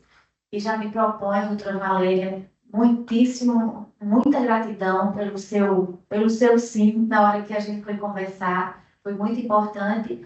E já me proponho aqui a fazer essa ligação entre o judiciário e a medicina através da senhora e do doutor Marco Jacome, para que a gente possa fazer com que isso não morra por aqui. E agradecer a doutora Nick, a doutora Ana, por estarem aqui também, ter aceitado o convite, e em nome da Academia Nacional de Cuidados Paliativos, da qual eu sou membro também, quero agradecer a todos vocês. Muitíssimo obrigada. Que amanhã é o Dia Internacional. Sim. Então, amanhã é o Dia Internacional dos Cuidados Paliativos. O tema é onde estamos e para onde vamos. Eu acho que teve tudo a ver com o que... e com tudo a ver com o que falamos, e por isso que foi comemorado aqui hoje. Obrigada a vocês da CESAR, a todos vocês que estão aqui, e estamos começando, né? Vamos caminhar. Obrigada.